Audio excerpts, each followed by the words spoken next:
La guerre à l'est de la République démocratique du Congo continue de laisser des traces profondes sur la population et de nourrir l'inspiration des artistes congolais. Ces voix puissantes s'élèvent pour dénoncer, sensibiliser et encourager la résistance à travers la musique. En 2025, des figures emblématiques de la scène musicale, comme Koffi Olomide, Youssoupha et Rebo, ont choisi de chanter la douleur, mais aussi le courage et l'espoir. Dans cette vidéo, nous vous amenons à la découverte de ces rythmes de résistance et de solidarité. Restez connectés pour ne rien manquer.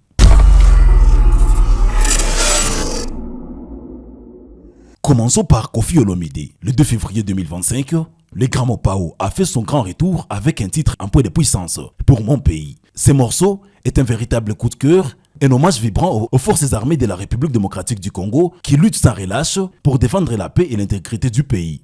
La préférée Nakoma aveugle, Kenamona Bana Goma Baolela. La chanson est aussi un appel à la population de Goma, une ville durement touchée par le conflit, à rester unie et à ne pas céder face à l'ennemi. Un message d'espoir, de résistance et de patriotisme qui résonne comme un encouragement à se battre pour un avenir meilleur. Passons maintenant à Youssoupha. L'un des plus grands poètes et rappeurs de la scène musicale francophone a sorti un extrait de son EP intitulé Post-Combat. Congo, nos enfants finiront par gagner. Tout mon respect pour le peuple du Rwanda, mais besoin de la peine capitale pour Kagame. Dans ce titre, des souffrances infligées au peuple congolais, tout en rendant hommage aux victimes de ce conflit sanglant. La chanson est un mélange de poésie et de révolte, un appel à la solidarité et à la résistance face à l'oppression. Le message de Youssoupha est clair. La guerre ne définit pas l'identité du peuple congolais et la résistance culturelle et la solidarité de continuer coûte que coûte.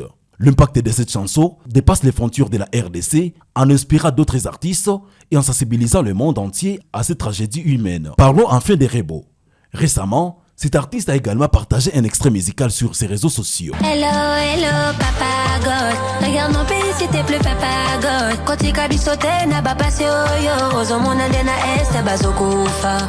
Ces morceaux, encore en préparation, promettent d'être une nouvelle arme de lutte dans la guerre des mots et des sons. Bien qu'il s'agisse d'un extrait, le message est déjà clair. Les artistes comme Rebo choisissent de s'élever pour la justice et la paix, mettant en lumière les réalités de l'Est de la RDC, tout en exprimant une solidarité profonde avec la population touchée. Le travail de Rebo, comme celui des autres artistes, est essentiel pour maintenir vivante la flamme de l'espoir et la résistance dans un contexte de guerre et de destruction. La musique, comme toujours, reste une arme redoutable dans la lutte pour la paix et la justice. Ces artistes, avec leurs mélodies et leurs paroles, non seulement pour mission de divertir, mais aussi pour sensibiliser et éveiller la conscience face à la douleur des innocents et au courage des combattants congolais. Que pensez-vous de ces initiatives musicales? Quel morceau vous a beaucoup plus touché? Laissez vos avis en commentaire et abonnez-vous pour ne rien manquer de nos nouvelles publications.